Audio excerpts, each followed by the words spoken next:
and thanks for joining this panel. Today, we're going to be talking about DeFi 2.0. I'd like to introduce our amazing speakers that we have today. We have Amrit Kumar, who is the president at Zilliqa Research. Hi, Amrit. Hi, nice to be here. Hi, thank you for joining. So Amrit, pretty fun fact about you. So you were telling me before that you landed in France. You had no idea how to speak French. You could not understand it. You survived there for 4 years and you still managed to pass your exams in philosophy and geopolitics. That is super cool. Yeah, I mean, I started from India and then suddenly landed up through a scholarship in France. And within 3 months, I was literally studying geopolitics and philosophy. And somehow I managed to pass the exams, which I feel is quite interesting and funny. So you're a genius, not only in cryptography, but also in French geopolitics. No, I just pass exams. Perfect. Well, thank you so much for joining. So next we have Miko Matsumura. You are a general partner at Gumi Ventures. Thank you very much for joining us. Yeah, great to be here. Thanks so much. So Miko, not only you maybe you kick ass in the venture capital world, but also I heard that you are a black belt in karate.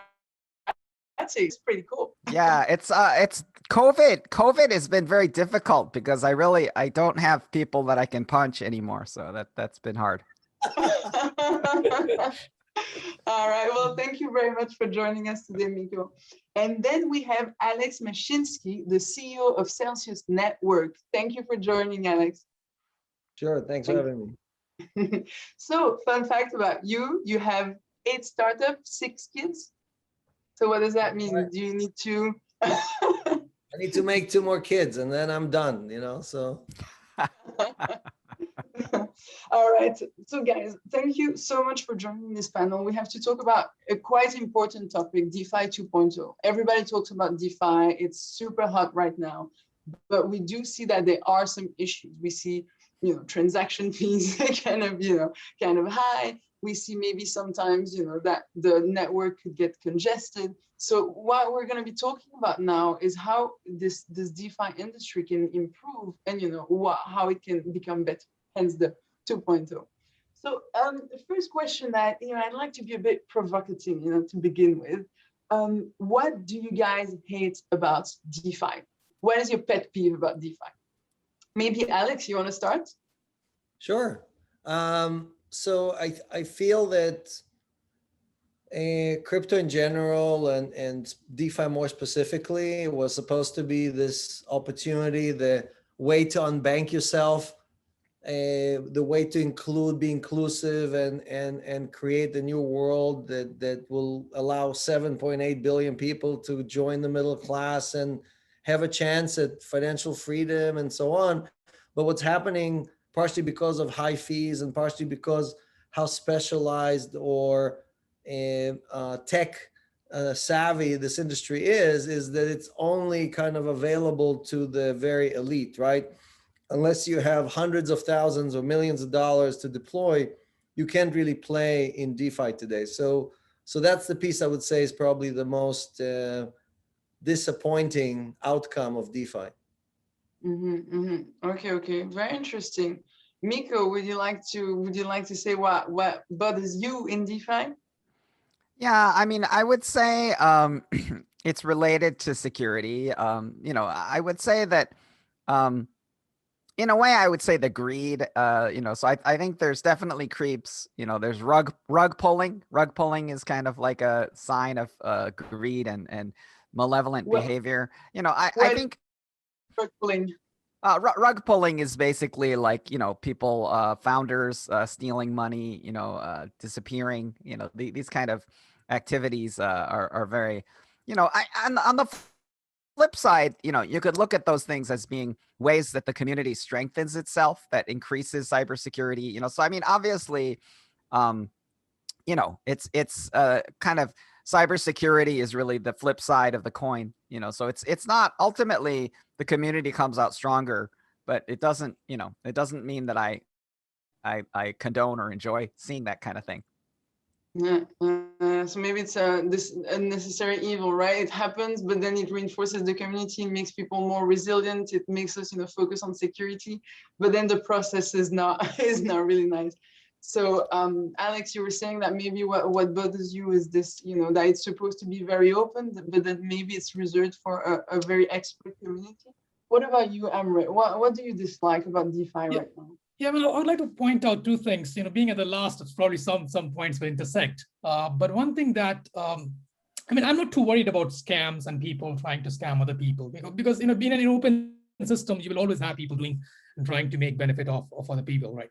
What really bothers me is that developers who are serious about doing certain things, serious about building stuff, sometimes they're not responsible. So when they do experiments, the experiments are somewhat irresponsible. They build products over a weekend by, let's say, plugging different open source projects somehow together, piecing them together, and then launch it in the wild without any restrictions on how many people can participate, how much funds can be put in those contracts. And within a matter of days, you see people running after yields and be able to lock around 100 or $500 million worth of assets in those stocks. So I do feel that there's an irresponsible behavior on part of developers in the space as well. The second point, to sort of highlight what Alex was saying, obviously there was a vision behind DeFi to be able to be inclusive, to be able to attract people who don't have access to financial services. But today, I was literally looking at it at the numbers today. Roughly speaking, 4 to 10%, something with 5 to 10% of people who are actually using, of all the people who are actually using DeFi products, only 5 to 10% of them actually come from emerging markets and developing markets. That kind of shows to you that, yes, it's still kind of serving the elites or tech elites, you could call it, or people who come from sort of privileged backgrounds or privileged countries. So that's certainly, which I feel it's disappointing, as Alex said, it's kind of disappointing. Yeah, a very interesting point. It's true that there is this narrative around crypto that this is to bank the unbanked, etc. And then is it really happening right now? Yeah, and so it seems, Amrit, that you think there's this saying, move fast and break things. So you think in DeFi we should avoid that saying, we should try to move slow and fix things. I won't say move slow, but definitely move responsibly. Because if you want to build something, and if you know that if I put that into wild, and within hours or days, you would see hundreds and millions of dollars of assets being managed in that contract, you have to feel responsible for this. Mm-hmm. You can't let people, and you just can't put disclaimer and say, oh, please use with caution, and just hope that people won't, because that's not going to happen. This world is crazy, especially the blockchain world is crazy, and people are just running after money, and you have to be responsible for what you put out in the market. So I do feel that breaking is fine, but you have to be responsible. Put a cap when you launch something and you're not sure how it will play out. Put a cap in how much this token or this contract can hold, and increase it over time. But there are different methods in which you could sort of launch your products, but yeah, a responsible sort of release of products, I think, is very needed at that point, because you are doing a lot of experimentation today. I would change the statement to be move fast and fix things instead of move fast and break things. That sounds good. That sounds good. That's what we're trying to do, right? We're trying to fix the financial system. So there's no reason to break things. There is a lot of reason to fix things. Yeah. So from what I hear, it sounds like it would be interesting to have some sort of best practices in place for new projects that are being launched. Typically, as you were saying, Amrit, maybe having a cap on the amount of money that can be put in those contracts, etc. Is it something that we see already now? Kind of those best practices. Are there best practices in the DeFi sector right now? I'm sure that Miko interacts with projects and founders a lot more than me and I do. I've seen a few people implementing restrictions on certain systems, but then again, it's not quite established on how to sort of proceed with some of the experiments that are being done today. But I would love to hear from what Miko is seeing in the space by interacting with some of the founders out there. Yeah, I think in a way, in some ways, the spirit of DeFi is a very kind of liberating spirit, right? And in a sense, like there's things that we're going to naturally find kind of personally distasteful, and in a sense, they're kind of good and bad neighborhoods, so they're in a sense like there's no real canonical set of practices, obviously. Like one of the things that came up with my discussion with the Rari Capital team is the idea that fair launches are not necessarily fair, right? And so there's a set of practices related to launch that's called a fair launch, right? With no pre-mine and this kind of distribution scheme, right? But in a sense, it can actually put you at the mercy of pump and dump groups, right? So in a sense, like, you know, if you do a fair launch, it may not be fair, right? So the thing that's very interesting is, you know, a lot of the standards are being developed today. And so, you know, ultimately, the thing that is, I think, not completely revolutionary is that you're always dealing with humans, right? So in a sense, there's always a trust factor. And I know everyone wants there to be kind of trust the contracts and it's only the contracts and it's, you know, pseudonymous founders and all this business. But, you know, to be honest, like someone, I think it was Amanda.eth said on Twitter that like not being an anonymous founder is essentially staking, right? That effectively having your identity on your website is a proof of stake. And I think that's a great mindset and rubric. So for me, you know, I tend to be interested in trust. So that makes me very interested in founders and I really want to see them. So, you know, but obviously everyone has their own taste. I think a number of people on Twitter were talking about how, you know, Satoshi, you wouldn't have invested in Bitcoin if you don't invest in anonymous founders. I think Balaji said that and someone else had said it previous to him. So, you know, I think it's funny. Yeah, just to add to that, we have best practices. I mean, if you look at, for example, all the new projects or most of the new project launching on Binance Smart Chain, they're all effectively copycats of the best projects in DeFi, right? Uniswap or Compound or Aave or whatever, right? So effectively, we're taking those best practices as the foundation and we're building on top of it, no matter what people are trying to do. So in a way, I think the industry is starting to accept, okay, what governance has to look like, what does fair exchange looks like, what does lending looks like, and so on. So yes, there's still a lot of experimentation and rug pulls and bad projects and so on, but there's definitely a hardening of the middle where we're seeing, okay, what works, how it needs to behave. And if you vary from that code, people just don't trust you, right? Because they know that, okay, here are the Lego pieces that we all accept. These are the standards. And you can add your Lego piece on top, but you're not going to replace a Lego piece from Lego with a Lego piece from some other company and pretend like you have a real Lego here. So it's not a written rule, but I think it's definitely your project is just not going to attract as much money if you created your own pieces that no one recognizes or accepts. I see. Well, that's pretty interesting because on the other side, it kind of makes me wonder. We were talking before about vampire forks. Can you explain what this is and then, you know, to make us understand what's wrong with this? We need a karate degree for that, or what do you call it? A black belt in karate. So Miko is going to explain. I'm happy to talk about vampiric forks. So, you know, I think the most famous one obviously is SushiSwap, which is vampiric against Uniswap. Right. And in effect, like in open source, they just copied it. Yeah. So the very initial phase was a direct copy. It was 100% clone. Right. And all they did was they added their own token. Right. So the idea behind the so-called vampiric is that, you know, in open source, that was never a problem. Right. In open source, you just go to GitHub, you produce a fork and you have a copy and everyone's smiling. Right. The thing that got people mad is, of course, that there's a token, right? So you start with a governance token, you know, that's very low priced and it goes to the moon, right? So it creates an economic incentive to leave, right? So in a sense, in traditional open source, if you fork it and you add no additional value, there's absolutely zero reason for anyone to trust you or use your thing, right? There's zero reason. But if you actually have your own token and governance token, then there's a financial incentive. So in a way, someone who has copied an open source project but added no additional value is actually in an advantage position, over someone who's actually built the thing from scratch, right? So Hayden from Uniswap had built this over, very laboriously. And of course, the Sushi Swap Chef Nomi, the pseudonymous creator, basically, effectively kind of ripped it off. So that's the concept of a vampiric fork.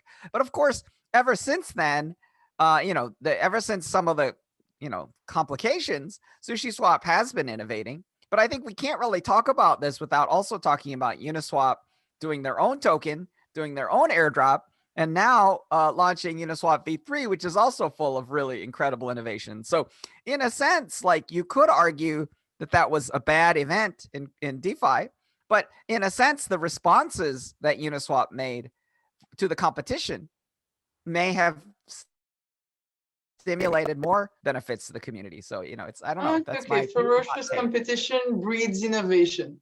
Possibly. Again, you're a also process seeing that's not so nice, but an outcome that might be interesting. Sorry, Amrit, I cut you. Go ahead. No, I just wanted to say that, now you're also seeing some, let's say, defense against those vampiric attacks through, Yes.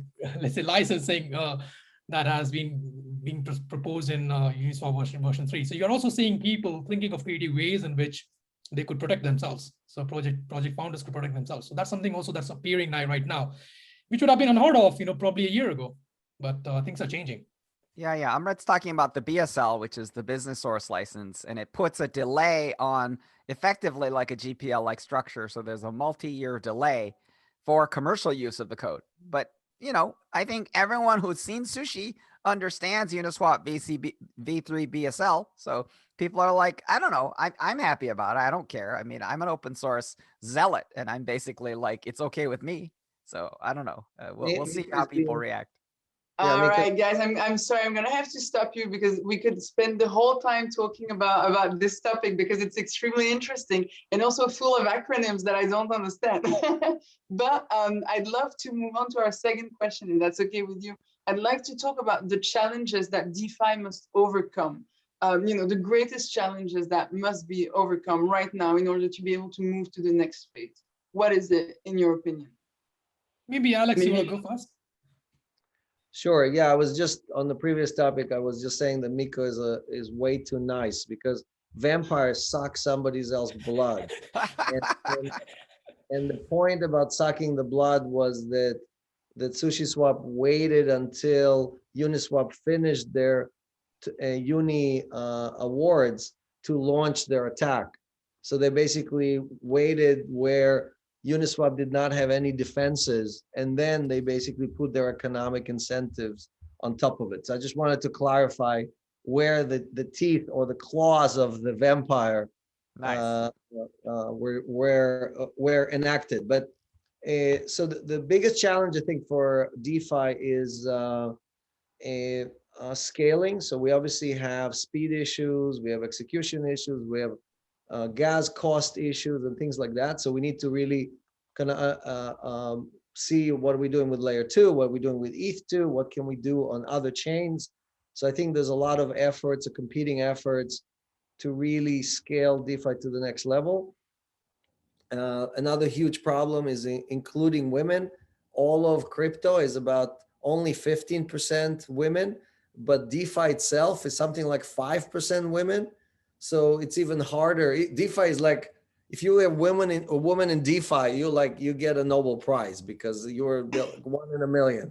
So and inclusiveness, right? So basically creating basically an overlay layer on top of DeFi. That's what my suggestion is, that kind of separates the complexity and all of the drivers and all the knowledge that you need to have from what you're trying to achieve, which is either a transaction or yield or deploying your assets or whatever you're trying to achieve. So I think those are kind of like, in my view, some of the big challenges. Very interesting. So it seems that to you, inclusiveness is a topic that comes back because already in the beginning, what you were saying was that, it's maybe not accessible to people who are less educated and it's reserved for the elites. And now, you're again talking about inclusiveness. So it seems like maybe it's a mission that moves you at Celsius Network to kind of have this inclusiveness. It's a selfish reason. So I'll explain why. Because of course I want everybody in the world to participate, but in coins or in tokens, unlike in almost any other economic activity, the value of the Bitcoin or the Ethereum only goes up if more participants come into the system. So if you're creating a system in which you need to have a PhD level of computer science to participate, then by definition, you're excluding most of the population, and you're not going to create value for everyone who holds those tokens. So definitely, for all of if us, there's just Amrit in the system, then it's, it's not enough. right. Well, Amrit can pass, French exams without knowing French. I can't do that. So I am trying to level the playing field and allow everyone to participate. And by enlarging the size of the community, we all benefit because the value of the coin and the tokens goes up.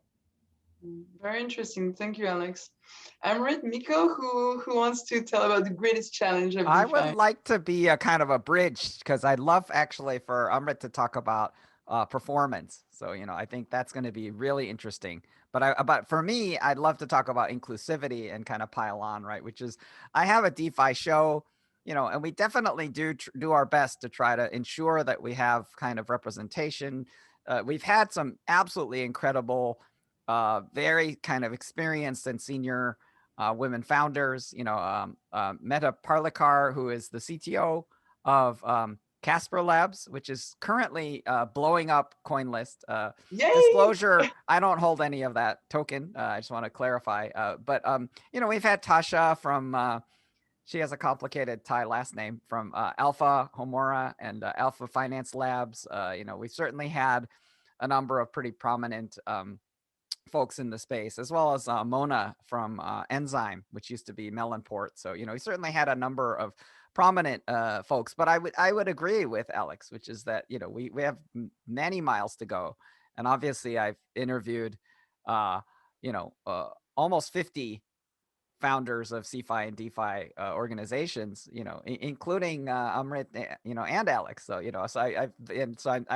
I'm here scratching my head, trying to give you the good examples.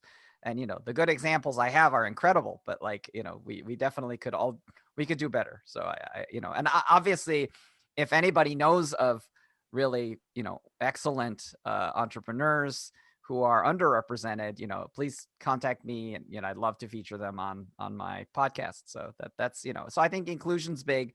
I personally think that scalability and gas prices, it actually is a really also very big problem right now, especially in Ethereum DeFi, where most of the action is. But I kind of want to defer to Amrit to talk about scalability.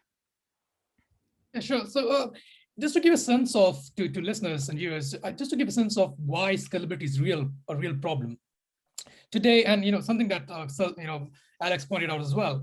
We have, if you look at the total number of, again, I'm only talking about the Ethereum ecosystem right now. So of course, there are a lot of things happening even beyond that. But if you just look for a moment at the Ethereum ecosystem, we have around 193 million addresses on Ethereum.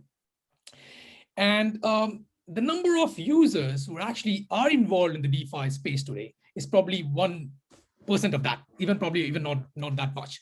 And even with that user base, we are still already seeing problems around scalability. So we are seeing, for example, transactions where you have to, if you want to have a transaction of value, let's say $10, you have to pay $20 worth of fees. Now imagine if all these people who actually are sitting, who are holding Ether, who have never used any of the dApps on Ether, if they had a chance, an opportunity to actually get involved in any of the dApps, then the situation would be much, much worse, where the entire platform would be completely unusable. So in a way, we are at a good state because we still have quite a bit of time to be able to figure out how to scale the systems. And again, a lot of efforts are being made, right? Number one, in terms of L2 chains, like for example, Zilliqa, and then L1 chains, and then there are L2 solutions as well, like optimistic rollups, ZK rollups, and other solutions. There are works being done, but definitely the gaps still needs to be filled. It's clearly apparent that the moment, even if we, let's say, increase the number of users from, let's say, whatever percent we are today to even double that, we will have a huge issue of accommodating those user base and those transactions on top of Ethereum today. Okay, interesting. So I think this really now brings us to the heart of what we're going to talk about today, about what is the future. So we hear a lot about Ethereum 2.0, Ethereum 2, layer 2, Can you guys clarify exactly what these stand for and kind of, what are the differences, the advantages of each of those? I think Yeah, I maybe mean, Alex wanted to, oh, go ahead, Miko. I'll try to simplify it, right? Because obviously there's a lot, the devil's in the details, right? But like generally speaking, the biggest distinction between L1 and L2 is the consensus layer, right? So like if you have a novel consensus, then and when I say novel, it could even be extremely similar to another person's consensus, like there's a lot of proof of stakes of various kinds, but when I say novel, I mean different from the chain that you're related to, right? So if you're trying to provide scalability, you can provide scalability on a completely different consensus, right? And then you're considered to be kind of L1, right? But L2, the thing that's kind of complicated is that L2 may not even have its own consensus, right? So that's in a sense, that's kind of a distinction. Maybe it's an oversimplification. There's probably better ways of describing it than I've done. But like what I'd like to say about it is that, L1 and L2 are kind of both legitimate solutions. I think one of the things that people are talking a lot about with respect to Ethereum is EVM compatibility, which is kind of the way that you get, I think, very nice portability of applications, and of course there's stronger and weaker bridges to these side chains and off chain types of mechanisms, right? So, and there's a whole bunch of different species like optimistic rollup, ZK rollup, and like, side chain payment channels, so there's so many different species, but like, these are all kind of developing. And I think we're blurring layer 1 and layer 2 these days. So I think, and we're blurring centralized and decentralized exchange. So I think a lot of these things are starting to kind of merge into more optimal solutions. Yeah, I'll try to simplify this with an analogy, right? So think of a 2-lane highway, which is, let's say, Ethereum today. So the mechanisms that we are employing are things like, okay, let's add more lanes. Let's make the highway wider, right? So we can allow more transactions, or let's build a bridge or a lane above, like a layer 2, right? The transaction where transactions happen in a completely different medium. And when they need to come back, they come back to the highway that we already had, which is a layer 1, right? So, or some blockchains are saying, look, you guys have a cars with only 4 passengers. We have buses with 50 passengers. So we have bigger blocks. We run it much faster. We don't have congestion, right? So basically the different mechanisms that exist today are all trying to come up with solutions to create higher speed and higher throughput. And each one of them has its advantages and disadvantages. Some of them are more risky from an attack standpoint. Some of them kind of compromise on other elements of the blockchain or of the ledger. And it's not that there is some solution, some brilliant solution that Satoshi or Vitalik or somebody else missed. I think for low value transaction, a high speed blockchain may be perfect. But if you're trying to move $1 billion, you want to move it on Bitcoin. You don't want to move it on one of those high-speed networks that may have limited consensus. So I think today most of the value, most of the transactions are all running through the same highway.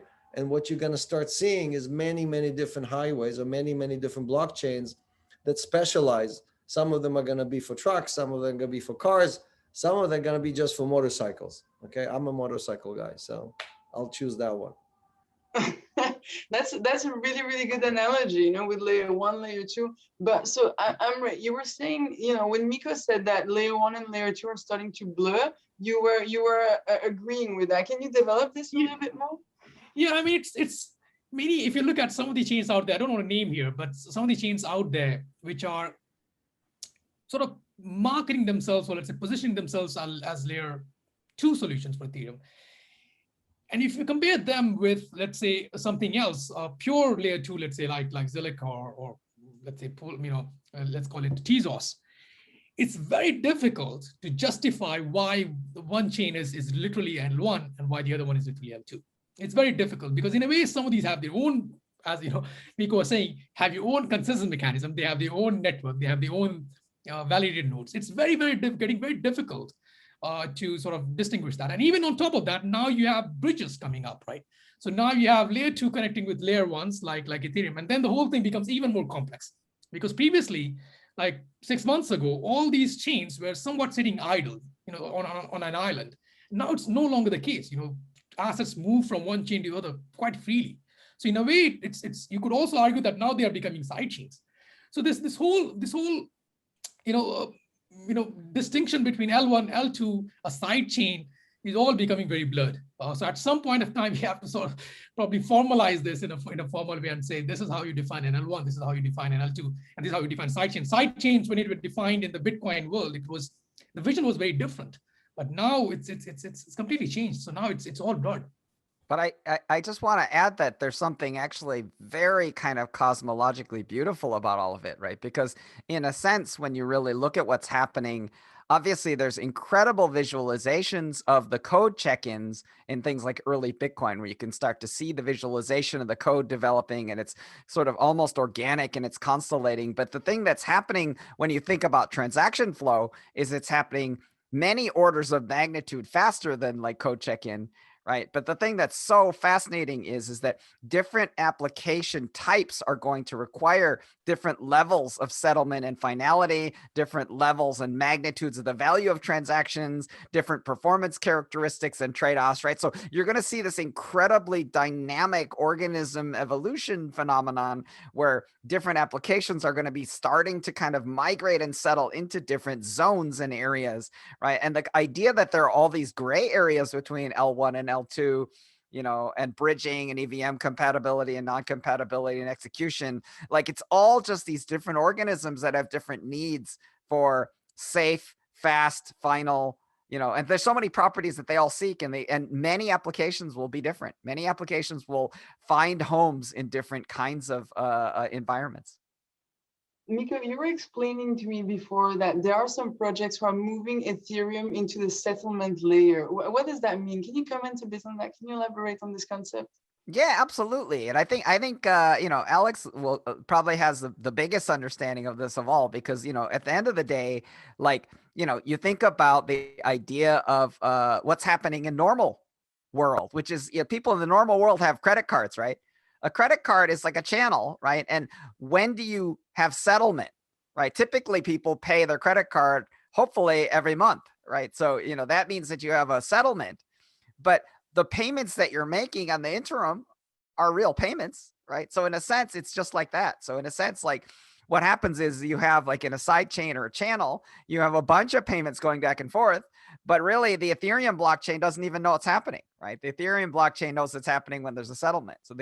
So increasingly we may see the Ethereum blockchain being seen as settlement and finality, right? And we may be seeing these other layers as being sort of more like activity layers, but again, a lot of this is super application dependent, and it's dependent on scale. I think Alex pointed out really well, which is, when you have really, really big transactions, as Celsius does, like, you definitely have to kind of understand finality and decentralization and security, super well.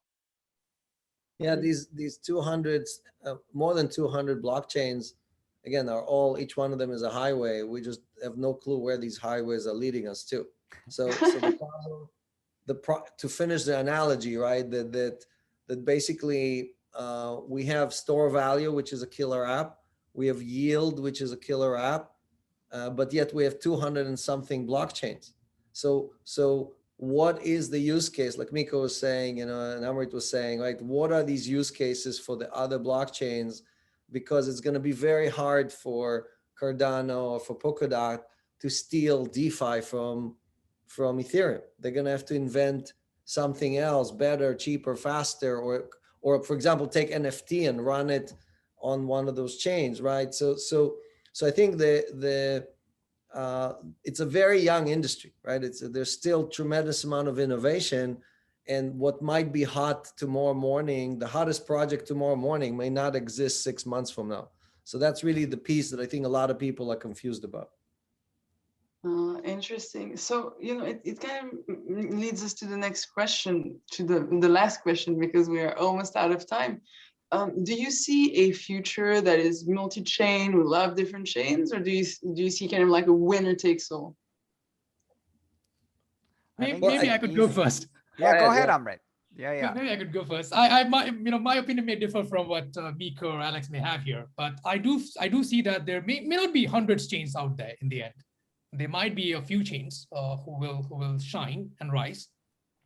Maybe because they would be able to form communities around them. Sometimes people, even though there could be better alternatives out there, sometimes people just stick with certain systems because because they are a part of the community, that they feel they belong in that community.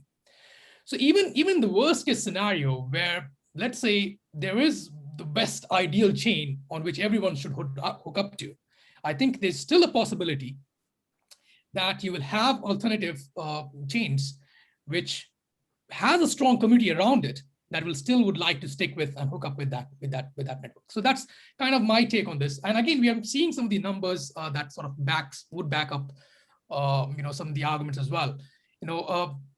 Today we have around, let's say, and some of these people are going to be pragmatic as well. So for example, if you look at Ethereum today, we have around, let's say, 15 DEXs and 15 AMMs, implementations of different AMMs.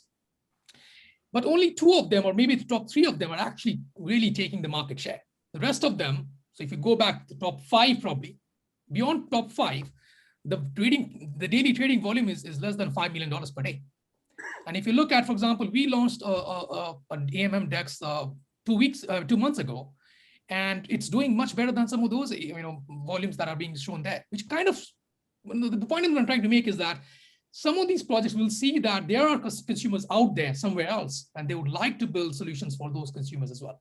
So at this point, I do feel that there's a chance that there will be multiple blockchains, not thousands or hundreds, but a few certainly.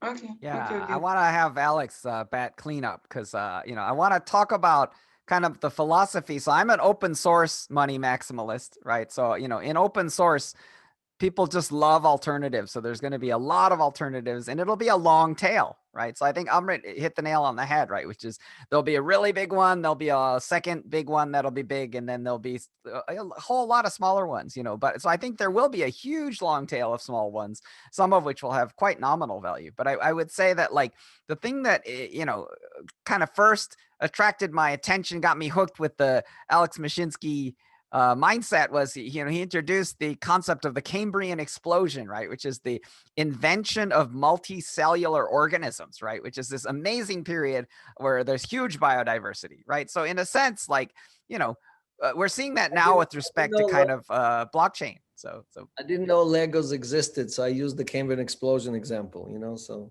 Yeah. So you're batting cleanup. So, multi-chain or single chain. Alex, you take it away.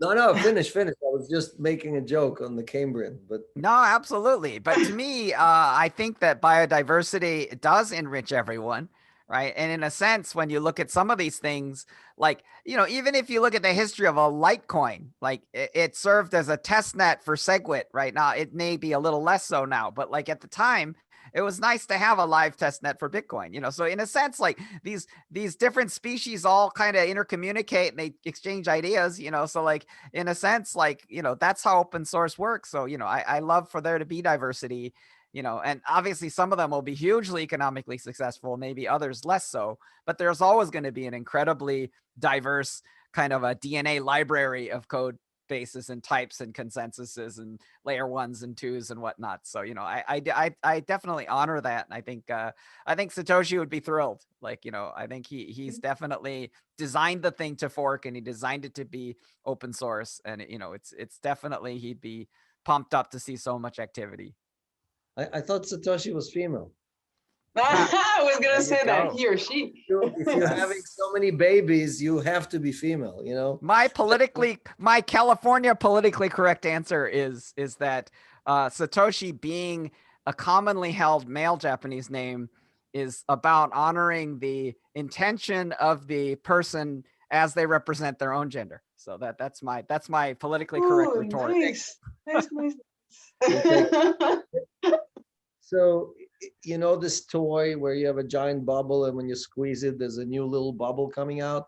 So that's what's happening here. The crypto phenomena is a sideshow to what's happening in our economic system, meaning the central banks and and governments basically doing crazy stuff like MMT, modern monetary theory, and all kind of other things, experiments, right? That have never been done before. So what we're running is effectively the side effect or the sideshow to what's happening in the world economies. And so the performance or the output of DeFi or Ethereum or Bitcoin, all these things that are going on, has a lot to do with what happens with these giant experiments, like printing, tens of trillions of dollars and seeing what's going to happen. So we don't know, none of us knows which chain, what killer app, what's going to scale, what's going to die because the guys fix something on the other side or don't make